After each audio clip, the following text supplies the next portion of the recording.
Neil Hamilton. Thank you, Deputy Presiding Officer. Well, I enjoyed the First Minister's evisceration of the Prime Minister and the utter political shambles which she and the Conservative Party have created.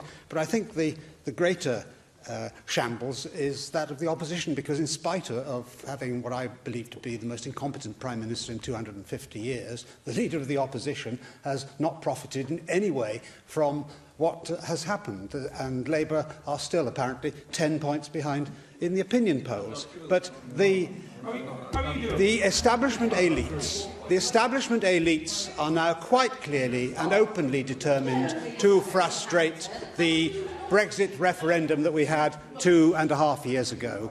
The Labour Party, Plaid Cymru, the Conservative Party even, are determined not to deliver on what the people voted for in 2016. Let's just remind ourselves, shall we, that 406 out of 242, 406 constituencies out of 650 voted to leave. 247 Conservative constituencies voted to leave and only 80 to remain. 148 Labour constituencies voted to leave and only 84 to remain. And yet, in this place, 49 of our Assembly members voted to remain, and 480 out of the 650 MPs also voted to remain.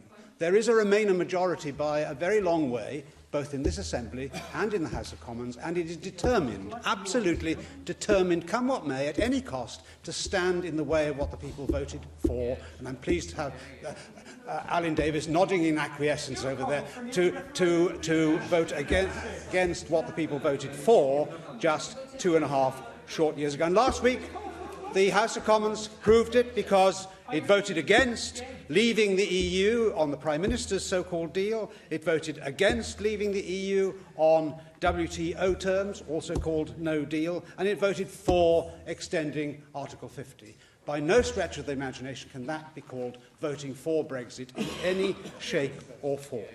And as Mervyn King, the former Governor of the Bank of England, said, it beggars belief that the government is hell-bent on a deal which hands to the EU £39 billion in exchange for giving the EU the right to impose laws on the United Kingdom indefinitely, and also give it a veto on ending this state of fiefdom.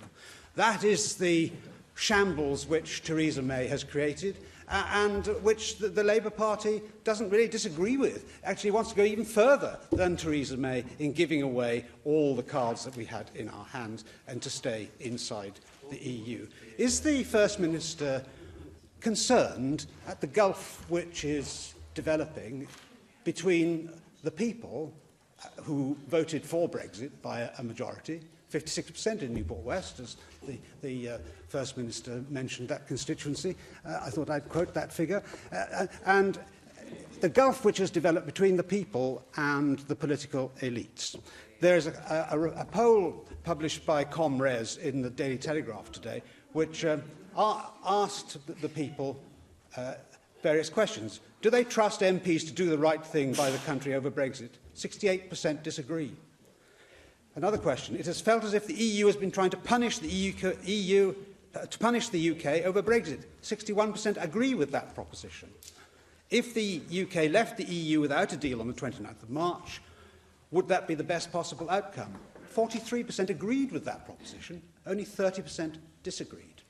The policy which the First Minister and the Welsh Labour government has is wholly at variance with a very, very large proportion of the people of this country, and indeed a greater proportion than those who support his view.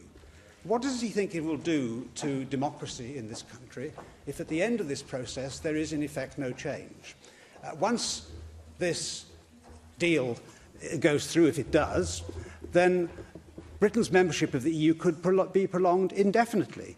And yes, it could be postponed to the 30th of June, but nothing's going to change between now and the 30th of June. And then, of course, all the pressure will be on to extend it beyond that, and so on ad infinitum. Why would the EU possibly want to give us any concessions when it's already got everything that it ever wanted?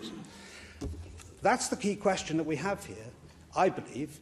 What is going to be the health of British democracy in future if it is betrayed by those to whom the people have entrusted it? First Minister.